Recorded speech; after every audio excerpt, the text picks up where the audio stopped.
Bom dia, pessoal, tudo bem? Bom, me chamo Alex Alves, sou advogado, especialista em direito de trânsito e proprietário de CFC também. Bom, sou diretor de ensino, geral, instrutor de trânsito, então o que eu vou falar com vocês hoje, eu tenho propriedade, já estive na linha de frente, ministrando aulas práticas, aulas teóricas para primeira habilitação, cursos especializados, enfim.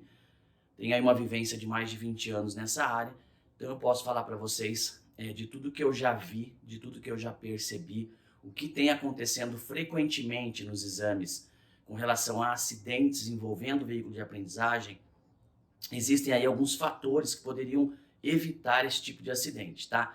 Então, sem apontar culpados, sem apontar responsabilidades, até porque para que isso seja feito precisa se analisar o caso concreto, como se deu a dinâmica do acidente, então não é tão simples assim se apontar culpados, mas alguns indícios e algumas falhas nós percebemos no processo que sim, pode se levar aí a algumas responsabilizações, tá? Então fica comigo até o final, que vocês vão gostar muito desse vídeo, encaminha para os seus amigos aí, vamos crescer essa rede para a gente sempre levar informação de qualidade para o setor, tá joia? Bom, então vamos lá. O primeiro ponto que eu queria salientar é com relação à preparação, tá? Então vamos começar lá na preparação, na formação de condutores. Independente da formação, tá? Não falarei dos métodos dos princípios ali que são adotados para essa formação, mas sim com relação à conclusão do curso de formação de direção veicular, do curso prático, né? Bom, nós todos sabemos que muitas vezes, quando o candidato encerra as aulas práticas, as mínimas obrigatórias, ele não está apto a conduzir um veículo sozinho ainda, né?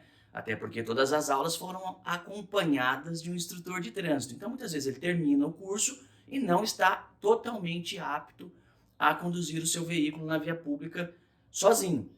Ele precisaria realizar mais aulas, principalmente antes do exame de direção, tá? Para corrigir certos pontos que ainda precisam ser corrigidos. Pois bem, muitas vezes o instrutor de trânsito fala para o candidato, olha, você precisa melhorar determinado exercício, você precisa de um treinamento um pouco mais aprofundado em determinada tarefa ali que você não está fazendo direito, enfim. Vai lá e instrui lá o seu candidato. O que já passa na cabeça do candidato? Está querendo tirar mais dinheiro de mim, né? Bom, não vou tomar mais aulas práticas, não vou fazer porque a autoescola só quer meu dinheiro. E não, né? Não. O instrutor de trânsito, ele convive com o candidato durante todo o curso, ele conhece o candidato. E pode ter certeza, se você é candidato, que se o instrutor disse que você precisa de mais aulas práticas, é porque realmente você precisa. Ele está não só visando a sua aprovação, como também está visando a segurança do trânsito, exatamente para que acidentes não ocorram durante seu exame prático, para que você esteja mais preparado. Você não troque o pedal do freio pelo pedal do acelerador, por exemplo, na hora de utilizar, tá? Então, se o seu instrutor te orienta a fazer mais aulas, faça mais aulas. Mas aí vem a questão legal. Ele é obrigado a fazer mais aulas? Não, ele não é obrigado. O CFC pode obrigá-lo a fazer mais aulas? Não, não pode obrigá-lo. Portanto, aí sim, toda essa responsabilidade da formação que poderia estar ali com o instrutor, com o CFC, sai da mão dele, porque a partir do momento que ele deu um inapto para o seu candidato prestar exame, e mesmo assim, por força da legislação e da vontade do candidato, ele pode prestar o exame prático, o CFC acaba não tendo mais como ter controle das atitudes daquele candidato a partir desse momento. Então, vamos para o segundo momento. Ele chega no exame prático. O instrutor não orientou a fazer, mas ele quis fazer. Chegou lá no exame prático, vamos para a segunda questão, exame. Bom, o que diz a resolução 789 no seu artigo 14? Então aí já começa uma série de problemas. Ela diz o seguinte, que a banca tem que ser composta por 3 membros, tá? A banca de exame por 3 membros. E lá no parágrafo 2º do artigo 14, traz a seguinte informação, que o candidato deverá ser avaliado por, no mínimo, 2 examinadores de trânsito, 2 que deverão estar acompanhando o candidato durante toda a prova. Toda a prova, tá? E no mínimo um deles tem que ter categoria igual ou superior. Pois bem, durante toda a prova. Então aí nós temos alguns problemas. Primeiro, que dificilmente, inclusive eu quero que vocês deixem aqui no comentário se aí na sua cidade é feito assim. Eu ainda não vi uma banca examinadora onde vão 2 examinadores com o candidato acompanhando o exame. Eu nunca vi, tá? Nunca vi. Se você já viu, deixa aí pra mim. Claro, às vezes eu não vi, mas existe, né? Tem gente que acredita em coisas aí porque já viu, mas eu também nunca vi. Eu não acredito. Pois bem, deixa aí pra mim se na sua cidade 2 examinadores acompanham o exame prático, tá? Tudo bem. Então, na marca, o que acaba acontecendo? Primeiro exercício do exame prático, baliza. Um exercício completamente mecânico, né? Onde o candidato tem que estacionar o seu veículo lá numa vaga, né? Entre balizadores. Nesse momento, muitos candidatos se perdem ali no controle dos pedais. Onde o examinador tem que estar? Dentro do veículo, acompanhando todo o movimento e muito atento. Por quê? Porque numa dessas que o candidato se perde ali no controle dos pedais, o carro tem duplo comando. O examinador assume ali o pedal do freio e da embreagem e faz parar ali o movimento e reprova o candidato se ele se perdeu. Ponto. É isso. Só que existe um problema. E é esse problema que eu verifico na maioria das vezes. O examinador precisa descer do veículo para olhar se a baliza está correta, se o candidato alinhou o veículo, se os espelhos retrovisores estão dentro da área da vaga, tá? Então o examinador desce do carro. Nesse momento, o candidato fica sozinho. E nesse momento em que o candidato está sozinho, pode acontecer um acidente, sim. Pode, inclusive já vi acontecer. Tá? Pode acontecer um acidente, principalmente quando o examinador lá de fora já fala, pode descer do carro que você está reprovado. Tá? Eu já vi isso acontecer e já vi candidato, nesse momento, ficar nervoso pela reprovação e arrancar com o carro. Ou seja, isso não poderia acontecer. Isso não aconteceria se tivesse um examinador dentro do carro do lado do candidato durante a vaga, durante o estacionamento na vaga, né? E um outro examinador do lado de fora para fazer exatamente essa análise. Se o veículo está realmente estacionado de forma correta. Está? Beleza, o examinador de fora sinaliza para o examinador de dentro que está ok, ele sai da vaga. Esse seria o cenário ideal. Esse seria o cenário ideal. E eu não estou culpando o examinador, tá? Eu não estou culpando o examinador, não, de descer para olhar. Eu estou culpando... Na verdade, eu não estou culpando ninguém, eu estou fazendo comentários, mas o órgão de trânsito deveria cumprir o que está na legislação, ou seja, manter o exame com 2 examinadores para cada candidato. Alex, mas isso não é possível, não tem examinador suficiente. Não é problema meu, né? Nem do candidato e nem da pessoa que pode ser atropelada ali. Isso é problema do Detran, o Detran que tem que resolver esse problema. Se ele não tem... Ele que abra um concurso para examinadores, né? Ele que contrate mais examinadores da forma que ele faz hoje, aqui no estado de São Paulo principalmente, tá? Eu sei que muitas vezes o Detran escala por ser examinador convocado, ele escala o examinador, às vezes o examinador não pode comparecer no exame, então a quantidade de examinadores é pequena para aquela quantidade de candidatos. Eu entendo todas essas dificuldades, mas também entendo que não é um problema que deve afetar a segurança para o trânsito, né? A segurança do trânsito não pode ser, afetada, tá? Então deveria sim o examinador estar dentro do carro durante toda a prova. Nem mesmo descer do veículo para olhar se a baliza está bem feita. Isso deveria ser feito pelo segundo examinador, como dita o artigo 14 da Resolução 789, parágrafo 2º, tá? Que deve ser acompanhado por 2 examinadores. Então, não sou eu que estou dizendo, é a legislação, tá? Então nós já vimos aí 2 fatores que podem contribuir muito para esse tipo de ocorrência, de acidentes durante o exame prático. O primeiro tipo é o aluno ir mal preparado para o exame, porque o instrutor não tem o poder, nem o CFC tem o poder, nem a legalidade de barrar o candidato para o exame. Ele pode sim fazer como fazem, termos de responsabilidade, o candidato foi orientado, enfim, para se eximir ainda mais da responsabilidade, mas de todo fato ele já não tem, porque a legislação não permite que ele barre. Tudo bem. Então, primeiro ponto, essa falta de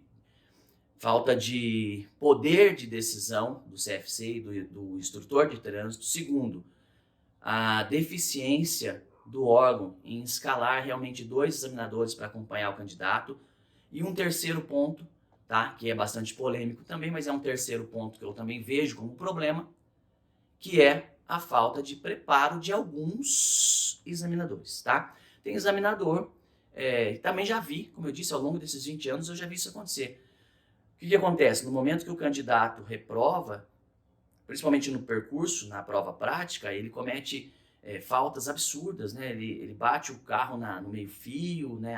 O pneu no meio-fio, ele avança a parada obrigatória, ele fica deixando o motor do veículo desligar várias vezes, ou seja, é um candidato completamente inapto.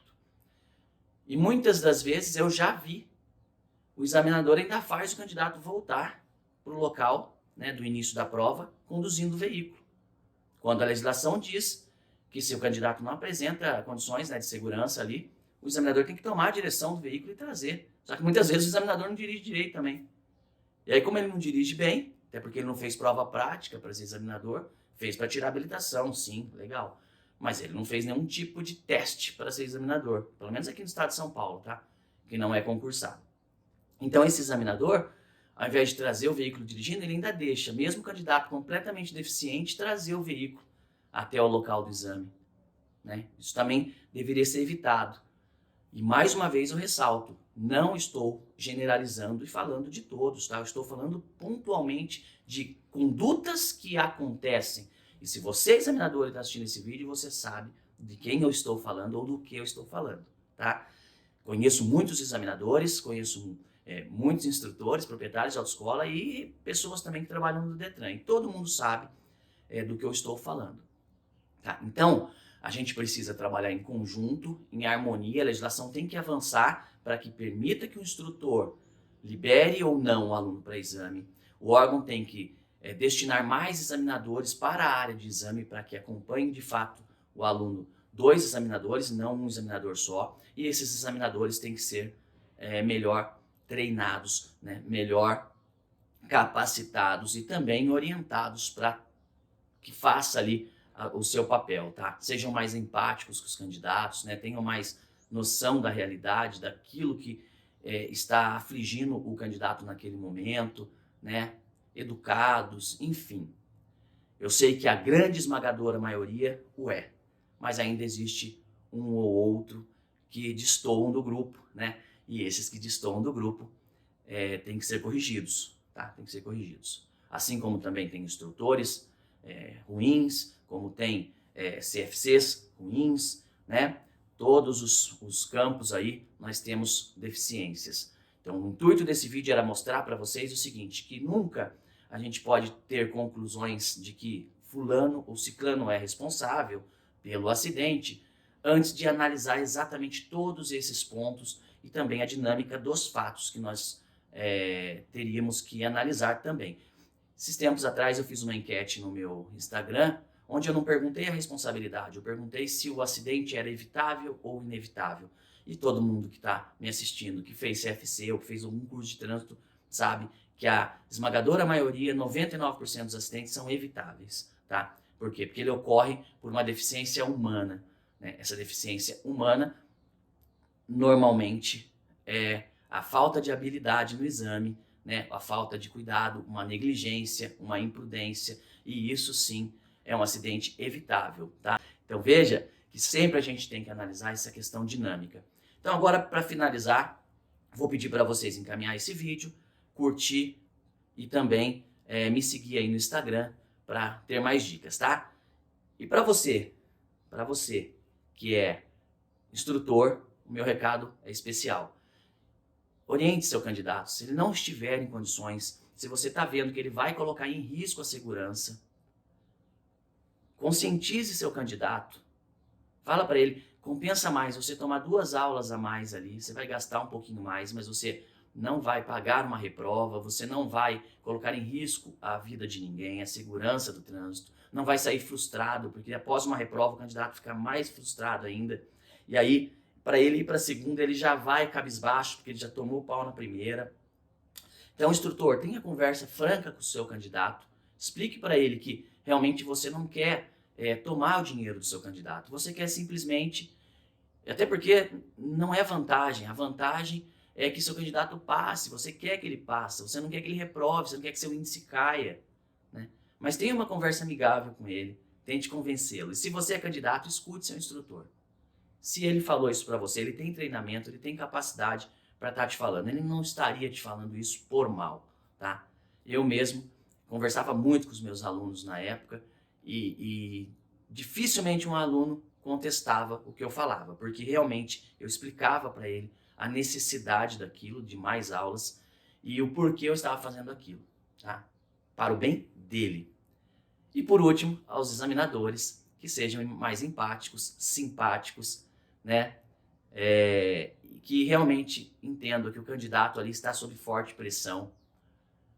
Uma dica também, que só para finalizar o vídeo não ficar tão longo, mas um candidato uma vez me falou, nossa, eu estava quase na esquina, e o examinador falou, vira aqui. Vira aqui não é comando, né?